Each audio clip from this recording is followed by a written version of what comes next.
श्री कृष्ण बलराम का यज्ञोपवीत और गुरुकुल प्रवेश। श्री सुखदेव जी कहते हैं, परीक्षित, भगवान श्री कृष्ण ने देखा कि माता पिता को मेरे ऐश्वर्य का, मेरे भगवत भाव का ज्ञान हो गया है, परंतु इन्हें ऐसा ज्ञान होना ठीक नहीं है। इससे तो ये पुत्र स्नेह का सुख नहीं पा सकेंगे। ऐसा सोचकर उन्होंने उन पर अपनी वह योग माया फैला दी जो उनके स्वजनों को मुक्त रखकर उनकी लीला में सहायक होती है। यदुवंश शिरोमणि भगवान श्री कृष्ण बड़े भाई बलराम जी के साथ अपने माँ बाप के पास जाकर आदरपूर्वक और विनय से झुककर मेरी अम्मा, मेरे पिताजी, इन शब्दों से उन्हें प्रसन्न करके कहने लगे, पिताजी, माताजी, हम आपके पुत्र हैं और आप हमारे लिए सर्वदा उत्कंठित रहते हैं। फिर भी आप हमारे बाल्य, पौगंड और किशोर अवस्था का सुख हमसे नहीं पा सके।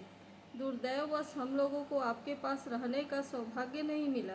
इसी से बालकों को माता पिता के घर में रहकर जो लाड़ प्यार का सुख मिलता है वह हमें नहीं मिल सका। माता और पिता को ही इस शरीर को जन्म देते हैं और इनका लालन पालन करते हैं, तब कहीं जाकर यह शरीर धर्म, अर्थ, काम अथवा मोक्ष की प्राप्ति का साधन बनता है। यदि कोई मनुष्य 100 वर्ष तक जीकर माता और पिता की सेवा करता रहे, तब भी वह उनके उपकार से ऋणी नहीं हो सकता। जो पुत्र सामर्थ्य रहते भी अपनी माँ बाप के शरीर और धन से सेवा नहीं करता, उसके मरने पर यमदूत उसे अपने शरीर का मांस खिलाते हैं।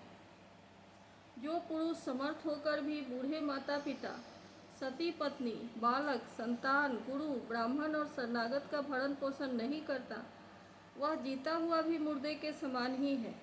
पिताजी, हमारे इतने दिन व्यर्थ ही बीत गए, क्योंकि कंस के भय से सदा उद्विग्न चित्त रहने के कारण हम आपकी सेवा करने में असमर्थ रहे। मेरी माँ और मेरे पिताजी, आप दोनों हमें क्षमा करें।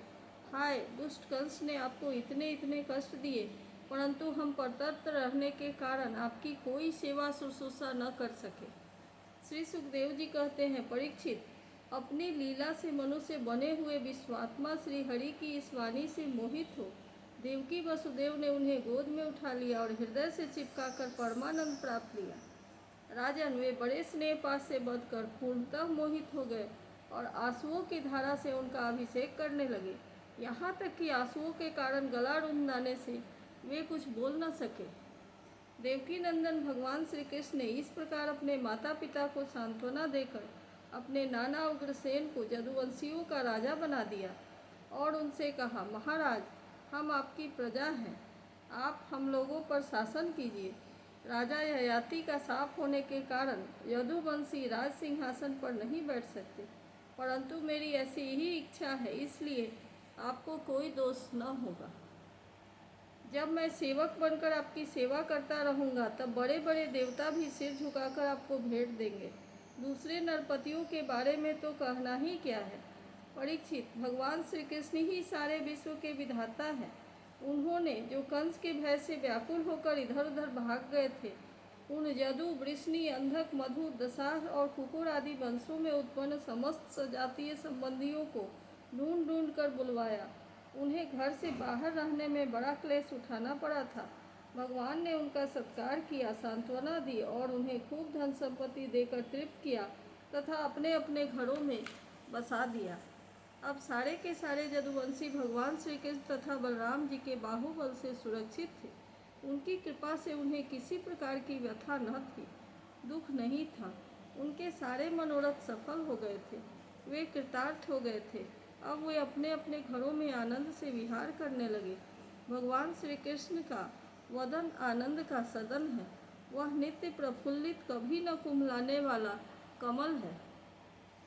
उसका सौंदर्य अपार है। हृदय, हास और चितवन उस पर सदा नाचती रहती है। यदुवंशी दिन प्रतिदिन उसका दर्शन करके आनंद मग्न रहते। मथुरा के वृद्ध पुरुष भी युवकों के समान अत्यंत बलवान और उत्साहित हो गए थे, क्योंकि वे अपने नेत्रों से दोनों में से बारंबार भगवान के मुखारविंद का अमृतमय मकरंद रस पान करते रहते थे। प्रिय परीक्षित, अब देवकी नंदन भगवान श्री कृष्ण और बलराम जी दोनों ही नंद बाबा के पास आए और गले लगने के बाद उनसे कहने लगे, पिताजी, आपने और माँ यशोदा ने बड़े स्नेह और दुलार से हमारा लालन पालन किया है। इसमें कोई संदेह नहीं कि माता पिता संतान पर अपने शरीर से भी अधिक स्नेह करते हैं, जिन्हें पालन पोषण न कर सकने के कारण स्वजन संबंधियों ने त्याग दिया है। उन बालकों को जो लोग अपने पुत्र के समान लाड़ प्यार से पालते हैं, वे वास्तव में ही माँ बाप हैं। पिताजी, अब आप लोग ब्रज में जाइए। इसमें संदेह नहीं कि हमारे बिना वात्सल्य स्नेह के कारण आप लोगों को बहुत दुख होगा। यहाँ के सुहृद संबंधियों को सुखी करके हम आप लोगों से मिलने के लिए आएंगे। भगवान श्री कृष्ण ने नंद बाबा और दूसरे ब्रजवासियों को इस प्रकार समझा बुझाकर बड़े आदर के साथ वस्त्र, आभूषण और अनेक धातुओं से बने बर्तन आदि देकर उनका सत्कार किया। भगवान की बात सुनकर नंद बाबा ने प्रेम से अधीर होकर दोनों भाइयों को गले लगा लिया और फिर नेत्रों में आंसू भरकर गोपों के साथ ब्रज के लिए प्रस्थान किया। हे राजन, इसके बाद वसुदेव जी ने अपने पुरोहित गर्गाचार्य तथा दूसरे ब्राह्मणों से दोनों पुत्रों का विधि पूर्वक द्विजाति समुचित यज्ञोपवीत संस्कार करवाया। उन्होंने विविध प्रकार के वस्त्र और आभूषणों से ब्राह्मणों का सत्कार करके उन्हें बहुत सी दक्षिणा तथा बछड़ों वाली गौएं दी। सभी गौएं गले में सोने की माला पहने हुई थी तथा और भी बहुत से आभूषणों एवं रेशमी वस्त्रों की मालाओं से विभूषित थी। महामती वसुदेव जी ने भगवान श्री कृष्ण और बलराम जी के जन्म नक्षत्र में जितनी गौएं मन ही मन संकल्प करके दी थी, उन्हें पहले कंस ने अन्याय से छीन लिया था। अब उनका स्मरण करके उन्होंने ब्राह्मणों को वे फिर से दी। इस प्रकार यदुवंश के आचार्य गर्ग जी से संस्कार कराकर बलराम जी और भगवान श्री कृष्ण द्विजत्व को प्राप्त हुए। उनका ब्रह्मचर्य व्रत अखंड तो था ही, अब उन्होंने गायत्री पूर्वक अध्ययन करने के लिए उसे नियमतः स्वीकार किया। श्री कृष्ण और बलवान जगत के एकमात्र स्वामी हैं, सर्वज्ञ हैं। सभी विद्याएं उन्हीं से निकली हैं। उनका निर्मल ज्ञान स्वतः सिद्ध है, फिर भी उन्होंने मनुष्य की सी लीला करके उसे छिपा रखा था। अब वे दोनों गुरुकुल में निवास करने की इच्छा से काश्यप गोत्री संदीपनी मुनि के पास आए, जो अवंतीपुर उज्जैन में रहते थे। वे दोनों भाई विधि पूर्वक गुरु जी के पास रहने लगे। उस समय वे बड़े ही सुसंयत, अपनी चेष्टाओं को सर्वथा नियमित कर रखे हुए थे। गुरु जी तो उनका आदर करते ही थे। भगवान श्री कृष्ण और बलराम जी भी गुरु की उत्तम सेवा कैसे करनी चाहिए, इसका आदर्श लोगों के सामने रखते हुए बड़ी भक्ति से इष्ट देव के समान उनकी सेवा करने लगे। गुरुवर संदीपनी जी उनकी शुद्ध भाव से युक्त सेवा से बहुत प्रसन्न हुए। उन्होंने दोनों भाइयों को छहों उपनिषदों के सहित संपूर्ण वेदों की शिक्षा दी।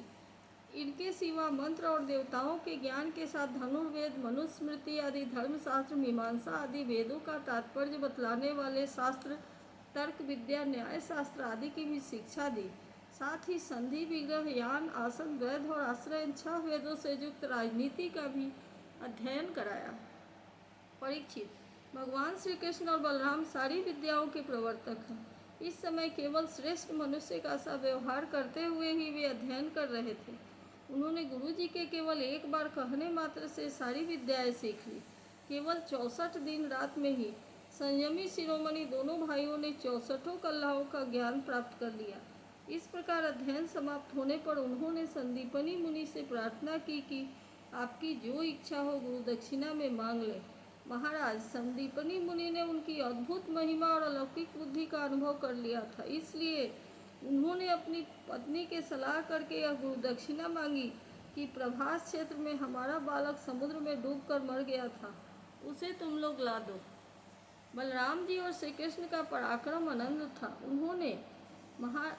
वे दोनों ही महारथी थे। उन्होंने बहुत अच्छा कहकर गुरु जी की आज्ञा स्वीकार की और रथ पर सवार होकर प्रभास क्षेत्र में गए। वे समुद्र तट पर जाकर क्षण भर बैठे रहे। उस समय यह जानकर कि ये साक्षात परमेश्वर हैं, अनेक प्रकार की पूजा सामग्री लेकर समुद्र उनके सामने उपस्थित हुआ। भगवान ने समुद्र से कहा, समुद्र, तुम यहाँ अपनी बड़ी बड़ी तरंगों से हमारे जिस गुरुपुत्र को बहा ले गए थे, उसे लाकर शीघ्र दे दो। मनुष्य वेशधारी समुद्र ने कहा, देवाधिदेव श्री कृष्ण, मैंने उस बालक को नहीं लिया है। मेरे जल में पंचजन नाम का एक बड़ा भारी दैत्य जाति का असुर शंख के रूप में रहता है। अवश्य ही उसी ने यह बालक चुरा लिया होगा। समुद्र की बात सुनकर भगवान तुरंत ही जल में जा घुसे और शंखासुर को मार डाला, परंतु वह बालक उनके पेट में नहीं मिला। तब उसके शरीर का शंख लेकर भगवान रथ पर चल दिए। वहाँ से बलराम जी के साथ श्री कृष्ण और यमराज की प्रियपुरी संयमनी में जाकर अपना शंख बजाया। शंख का शब्द सुनकर सारी प्रजा का शासन करने वाले यमराज ने उनका स्वागत किया और भक्ति भाव से भरकर विधि पूर्वक उनकी बहुत बड़ी पूजा की। उन्होंने नम्रता से झुककर समस्त प्राणियों के हृदय में विराजमान सच्चिदानंद स्वरूप भगवान श्री कृष्ण से कहा, लीला से ही मनुष्य बने हुए सर्वव्यापक परमेश्वर, मैं आप दोनों की क्या सेवा करूं?